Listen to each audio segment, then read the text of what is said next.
Voici vraiment comment gagner de l'argent en trading. Si tu trades depuis un certain temps, tu connais probablement déjà ce cycle où tu gagnes et tu perds de l'argent. Ou encore, tu gagnes de l'argent une semaine que tu vas perdre la semaine qui suit. Ce cycle peut donner l'impression qu'il ne finira jamais, un peu comme une boucle sans fin dans laquelle tu seras coincé durant toute ta carrière de trading. Mais ce n'est pas une fatalité et je peux te l'assurer. J'ai moi-même été coincé dans ce cycle pendant des années sans jamais espérer même voir la lumière au bout du tunnel. Je sais à quel point cette période peut frustrer et parfois même décourager, donc aujourd'hui je vais t'expliquer tout ça. Je ne vais pas te montrer une stratégie que personne n'a encore jamais utilisée ou encore même un indicateur magique et super puissant. Je vais surtout partager avec toi la vraie chose qui a tout changé pour moi. La première étape pour sortir de ce cycle est la simplicité. Il s'agit en fait de simplifier, décomposer et éliminer tout le bruit. Au début de ma carrière, je regardais tous les graphiques possibles. Euro GBP, USDGP, CREC, CAD, CHF, l'or, l'argent, le bitcoin. Bref, peu importe le marché, je tradais autant de graphiques différents que possible. En plus de trader trop de graphiques, je sautais d'une unité de temps à une autre. Parfois, c'était le 5 minutes, d'autres fois le 1 heure, le 15 minutes, le 4 heures, tout ça juste pour essayer de voir quelque chose. Je me disais qu'en faisant ça, je ne manquerais aucun détail, donc aucune opportunité. Mais je t'invite à penser à tout ça comme à une expérience scientifique. Si tu as trop de variables, tu ne peux pas voir ce qui se passe, ce qui fonctionne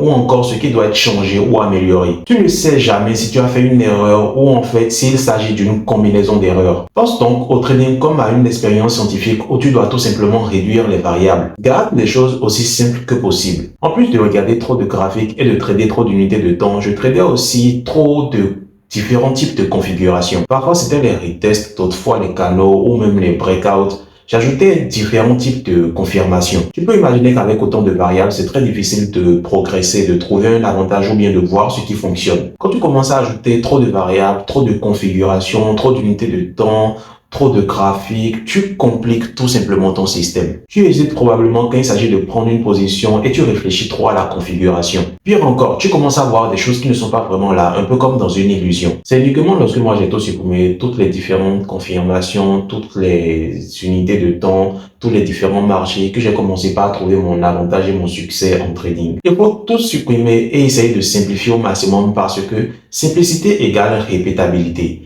Répétabilité égale cohérence et cohérence égale rentabilité. La cohérence est la seule façon d'être rentable en trading. Pour te donner une idée de ce que ça signifie, pense un peu à cette citation de Bruce Lee. Bruce Lee dit « Je ne crains pas l'homme qui a pratiqué 10 000 coups de pied une fois, mais je crains l'homme qui a pratiqué un seul coup de pied 10 000 fois. » C'est exactement la même chose pour le trading. Tu ne veux pas apprendre 1000 indicateurs différents, 1000 systèmes ou 1000 stratégies différentes. Tu veux en apprendre un seul et le pratiquer 1000 fois parce que c'est à ce moment-là que tu commences à sortir de ce cycle de perdant. Si ton système est assez simple pour être répété encore et encore, c'est là que tu commences par identifier un avantage. Il doit suffisamment être simple pour que tu puisses le faire encore et encore. Ça facilite beaucoup l'identification de ce qui marche et de ce qui ne marche pas. Peut-être que tu es dans un scénario différent du mien. Un scénario dans lequel tu traites trop de stratégies différentes ou bien tu superposes trop d'indicateurs au point où ton graphique ressemble à un spectacle de laser ou à un arbre de Noël. Je comprends pourquoi tu as besoin de tant de stratégies et d'indicateurs. C'est un petit coup de pouce à l'ego. Ça te donne l'impression que ce que tu fais est beaucoup plus difficile que ce que les autres pensent. Ça te donne l'impression d'être plus intelligent, mais ce n'est pas là que tu trouveras ton avantage. Tu dois décider de ce qui t'importe le plus. Est-ce que tu veux te sentir intelligent pour être une star ou est-ce que tu veux réellement gagner de l'argent sur les marchés parce que la complexité n'aide pas? En fait, elle te rend la vie beaucoup plus difficile et ton chemin vers la rentabilité beaucoup plus lointain. Ironiquement, plus ton système est compliqué ou difficile, plus tu t'éloignes des profits. Par contre, plus ton système est simple, plus il est facile de gagner de l'argent sur les marchés. La dernière chose dont tu as besoin, c'est d'avoir 10 indicateurs différents, 10 choses différentes qui clignotent sur ton écran. Ou encore une sorte d'algorithme que tu ne comprends même pas. C'est la recette pour être submergé, découragé et ne pas faire les progrès que en réalité tu souhaites. Voici ce que tu dois retenir de cette vidéo. La première chose pour sortir de ce cycle de gagner de l'argent puis ensuite le perdre, c'est d'identifier où est-ce que tu peux simplifier. Quand tu arrives à simplifier, tu peux maintenant commencer à répéter. Lorsque tu commences à répéter, tu commences à être cohérent. Et lorsque tu commences à être cohérent, c'est à ce moment-là que tu commences réellement par gagner de l'argent en trading.